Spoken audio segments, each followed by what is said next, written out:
Justin Gaethje once again lived up to his nickname of the highlight in Saturday's UFC Fight Night 135 main event. He knocks out James Vick in the very first round of their lightweight contender matchup. He needs less than 2 minutes to get the job done. A huge one-punch KO puts Vick out cold. Absolutely brutal knockout. Another very nice finish on Justin Gaethje's highlight reel, and he is back after losing 2 fights in a row. Gaethje came into the UFC on a 18-fight winning streak. Of course, he drops his past 2 fights to Eddie Alvarez and Dustin Poirier, but he rebounded in the biggest of ways by putting Vick out very early in their fight.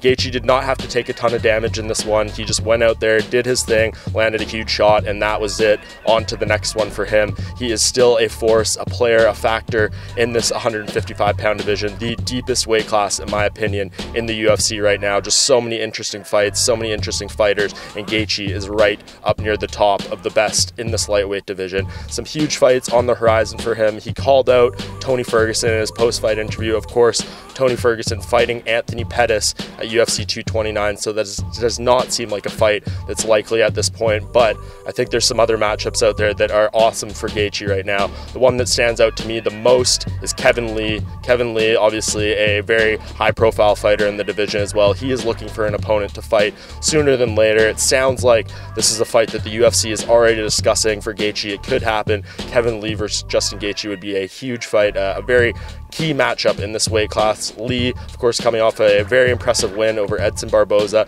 He's looking to get himself back into the title mix, and I think Gaethje doing that fight, either one who comes out on top is right there in the mix of contenders. Gaethje versus Lee is a very crucial matchup, and I think that's the one you have to do next for both of these guys coming off Gaethje's absolutely brutal finish of Vick on Saturday night.